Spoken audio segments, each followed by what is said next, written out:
Meu nome é Sargento Oliveira. Há 15 anos eu como fumaça no café da manhã. Já entrei em prédios que o diabo teria medo de visitar. Já vi o pior que o fogo pode fazer com a carne e a madeira.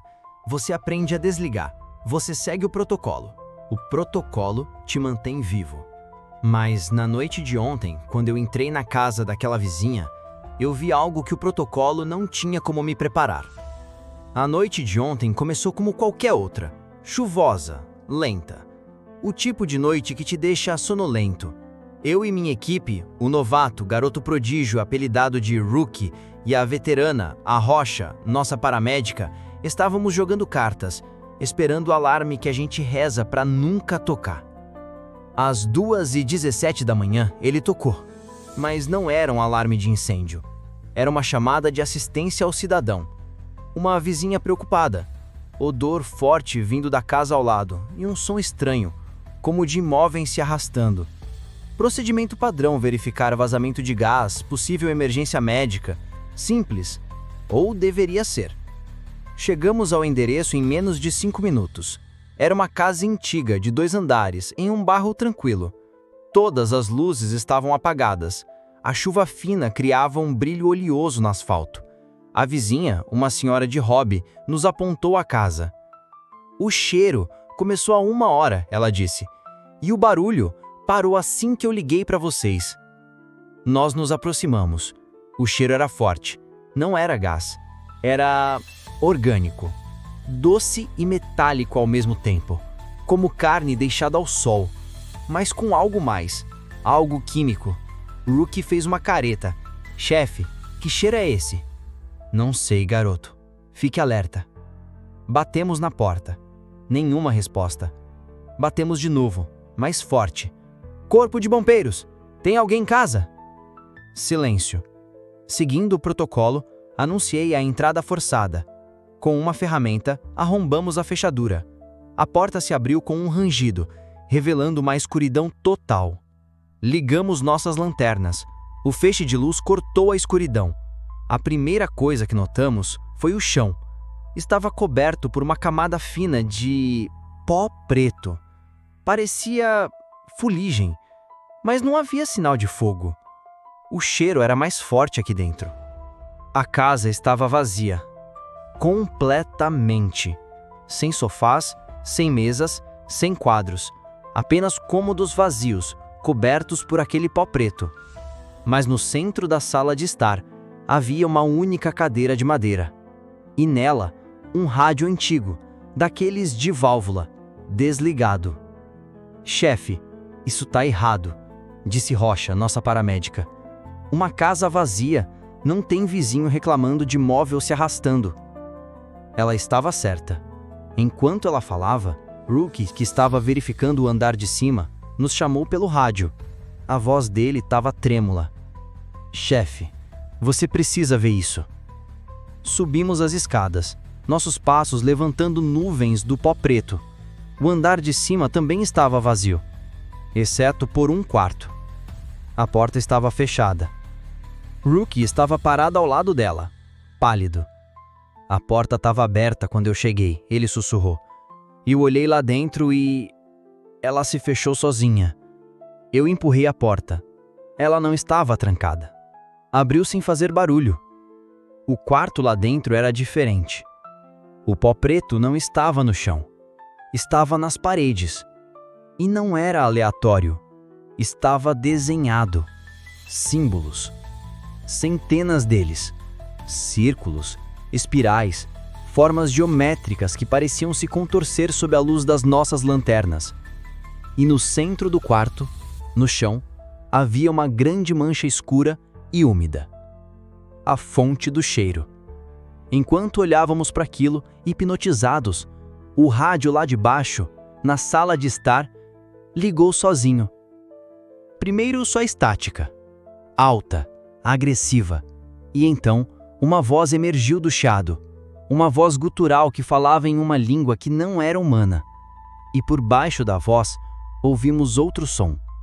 O som que a vizinha ouviu, o som de algo pesado, sendo arrastado no andar de baixo, exatamente onde nós estávamos 1 minuto atrás. O protocolo não tem uma página para isso. Recuar! Todos para fora agora! Nós não corremos. Nós recuamos taticamente, de costas para a saída, as lanternas apontadas para a escuridão da escada, esperando ver... não sei o quê. O som de arrastar parou. A voz no rádio foi substituída por uma canção de ninar, uma melodia doce e infantil, distorcida pelo chiado, que era 1000 vezes mais aterrorizante do que os rosnados. Quando chegamos à porta de entrada, eu fui o último a sair. Eu dei uma última olhada para dentro da casa. E eu juro por Deus, no topo da escada, na escuridão onde o quarto dos símbolos estava, eu vi 2 pequenas luzes vermelhas se acenderem, como os olhos de um animal noturno. E eles piscaram. Uma vez. Nós declaramos a área como risco químico desconhecido e a isolamos. Uma equipe especializada entrou no dia seguinte. Eles não encontraram nada. A casa estava vazia. Limpa. Sem pó. Sem símbolos. Sem mancha no chão. O rádio tinha as válvulas quebradas. Disseram que não poderia funcionar há anos. A vizinha que ligou, ninguém no bairro a conhecia. A casa ao lado estava desocupada. Não existe protocolo para uma casa que te chama para dentro e depois apaga os rastros. Mas eu sei o que eu vi. E sei que o que quer que estivesse lá dentro, nós o interrompemos. E ele não gostou. No meu trabalho, a gente corre contra a morte.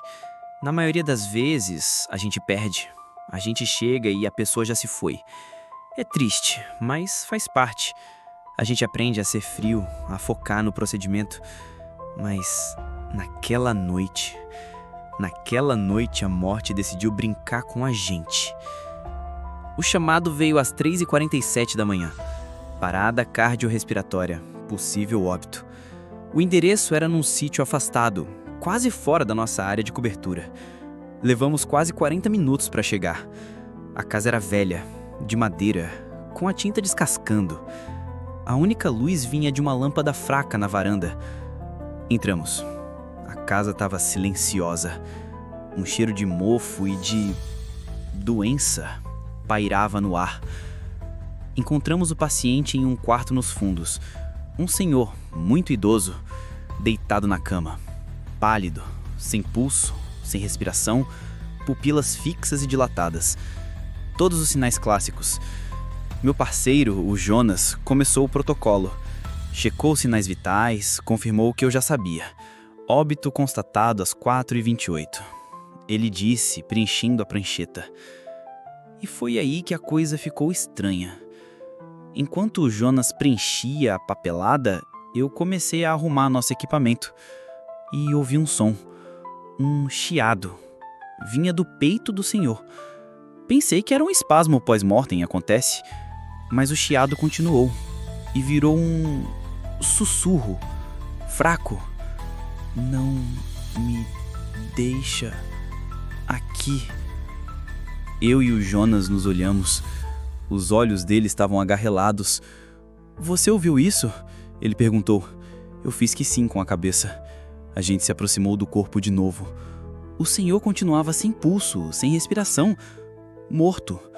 Mas a voz veio de novo, mais clara, parecendo sair dos pulmões dele sem que o ar se movesse.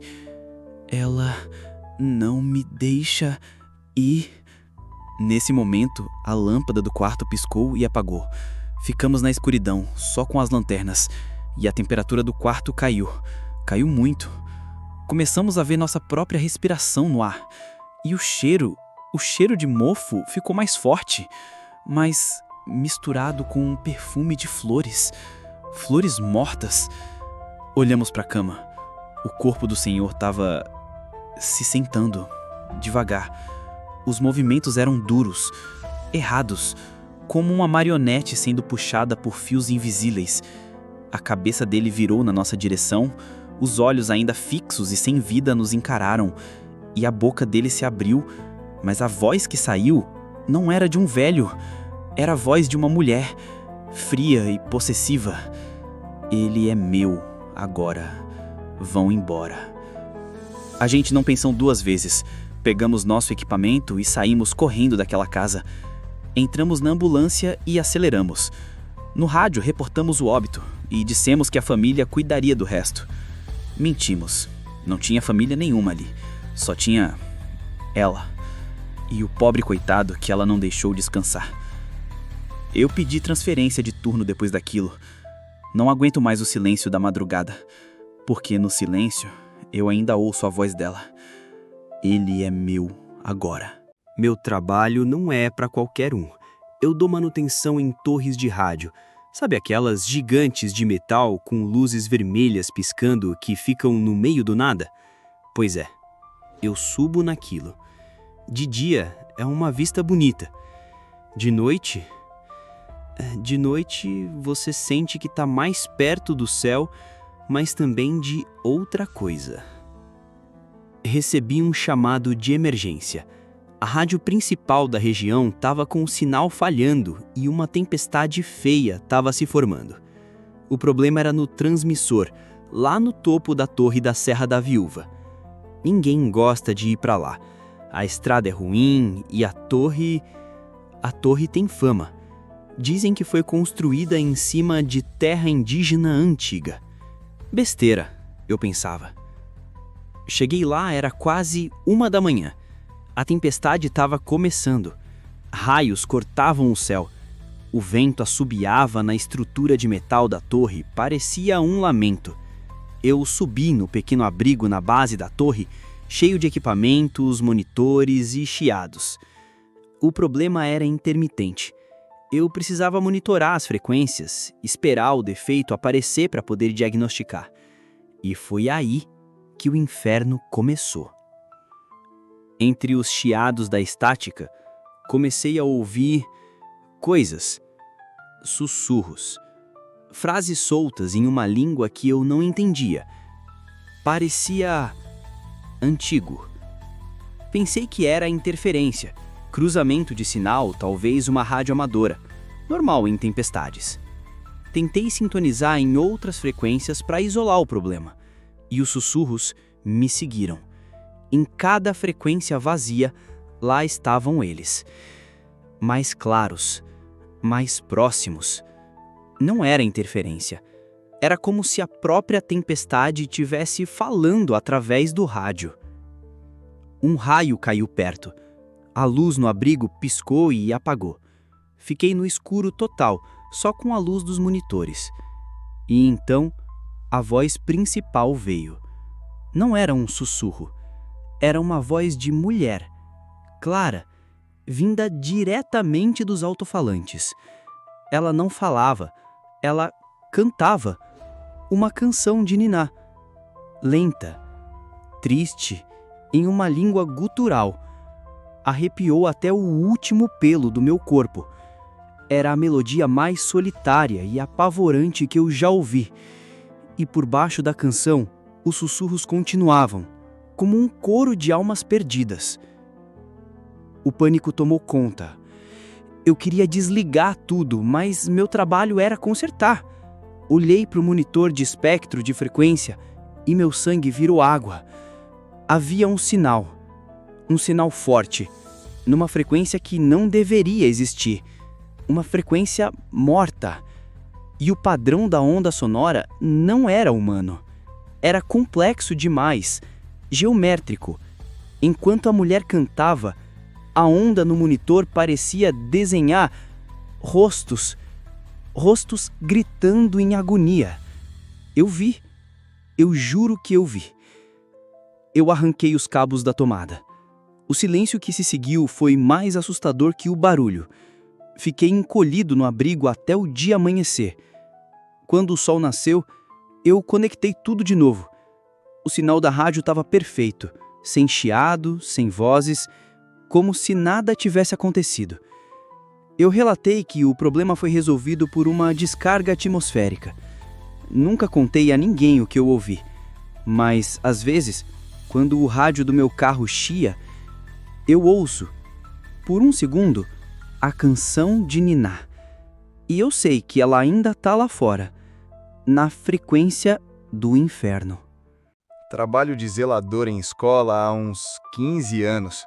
Gosto do meu serviço. De dia é barulho de criança, correria. De noite a escola fica quieta. É um silêncio diferente. Um silêncio cheio de eco, de memória. A gente limpa as salas, apaga as lousas, e é como se a gente estivesse limpando o dia que passou para dar lugar para o dia que vai chegar. A escola é velha, daquelas com pé direito alto, corredor comprido, piso de madeira que range. A sala do terceiro ano B sempre foi a mais estranha, fria, mesmo no verão. Os professores reclamavam que as coisas sumiam, que a lousa aparecia riscada. Eu achava que era coisa de aluno bagunceiro. Até aquela sexta-feira. Eu tinha deixado a sala do terceiro B por último. Era quase 11 da noite. Entrei, acendi a luz. A sala estava vazia, as carteiras alinhadas. Fui até a lousa para apagar. Estava cheia de desenhos de criança, casinha, sol, flon, normal. Peguei o apagador, limpei tudo. Deixei a lousa verdinha, limpinha. Fui pro fundo da sala varrer o chão. Eu estava de costas para a lousa e ouvi um barulho, um squeak, o som de giz arranhando a lousa. Parei de varrer, meu coração disparou. Eu estava sozinho na escola. Olhei devagar por cima do ombro, não tinha ninguém na sala. Mas na lousa que eu tinha acabado de apagar, tinha um desenho simples, de palitinho. Uma família, pai, mãe e uma menininha. Eu não acreditei. Pensei que estava ficando louco. Fui até a lousa, o giz ainda estava no suporte, intocado. O desenho estava lá. Eu senti um frio na espinha. Apaguei o desenho de novo, com força, com raiva. Chega de brincadeira. Eu falei alto, para mim mesmo. Voltei a varrer, mas dessa vez fiquei olhando para a lousa. E aconteceu de novo o som do giz. E o desenho apareceu. Sozinho. O giz não se mexia, mas o desenho se formava na lousa, linha por linha. A mesma família. Mas dessa vez era diferente. A família de palitinho estava igual, mas ao lado deles tinha outra figura. Um homem alto, também de palitinho, todo rabiscado de preto. E ele não tinha rosto. E ele estava segurando a mão da menininha. Eu larguei a vassoura e corri para a porta. Quando cheguei na porta, ouvi o som do giz de novo. Olhei para trás uma última vez. O desenho tinha mudado de novo. Agora, o pai e a mãe estavam riscados, com um X em cima. E o homem de preto estava sozinho, de mãos dadas com a menininha. E em cima deles, escrito com uma caligrafia infantil e torta, estava a palavra meu. Eu tranquei aquela sala e nunca mais entrei nela à noite. Pedi para o meu chefe me mudar de turno. Ele achou que eu era louco. Talvez eu seja, mas toda vez que eu passo por aquele corredor, eu olho para a porta do terceiro ano B. E às vezes, eu juro que ouço bem baixinho o som de giz arranhando a louça. Eu sempre fui um cara cético. Fantasma, assombração, conversa fiada pra boi dormir. Meu trabalho é vigiar, não caçar fantasma. Mas depois do que eu vi na loja de brinquedos, eu não sei mais o que acreditar. Eu trabalhava como segurança noturno em um shopping grande. Minha ronda incluía a loja de brinquedos. Aquela loja era um inferno. Bonecas com olhos de vidro que pareciam te seguir, palhaços sorrindo no escuro, carrinhos que pareciam se mover sozinhos com o vento. Eu odiava aquela loja, mas era parte do trabalho. Uma noite, por volta das 3 da manhã, eu estava fazendo a ronda. Tudo normal. Cheguei na loja de brinquedos. As luzes de emergência davam um brilho fraco. Passei pelos corredores, verificando se as portas estavam trancadas, se não tinha nada fora do lugar. Foi quando eu ouvi um som de risada, baixinho, vindo do fundo da loja. Pensei, é o cansaço, tô ouvindo coisa. Mas aí veio de novo uma risadinha infantil. Eu saquei a lanterna e apontei para o fundo da loja. Nada, só as sombras. Eu comecei a andar devagar entre as prateleiras. Os olhos das bonecas pareciam me seguir. O som da risada ficou mais alto. E então eu vi. No corredor dos bonecos de pelúcia, um urso de pelúcia, grande, sentado em uma prateleira, estava balançando a cabeça, devagar, de um lado para o outro, como se estivesse rindo de mim. Eu congelei. A risada parou. O urso parou de balançar. Eu saí correndo daquela loja. Corri como nunca corri na vida. Cheguei na sala de segurança suando frio. Olhei as câmeras. A câmera da loja de brinquedos. A imagem estava limpa. Mostrava o corredor dos bonecos de pelúcia. E lá estava o urso, sentado, imóvel. Mas então, a câmera deu um zoom. E eu vi o olho do urso. Ele piscou. Uma vez. Lento. E a risada veio do alto-falante da sala de segurança. Não era a risada de uma criança. Era uma risada fria, maliciosa. Eu nunca mais entrei naquela loja sozinho. E toda vez que eu vejo um brinquedo antigo, eu me pergunto: o que mais eles fazem quando ninguém está olhando?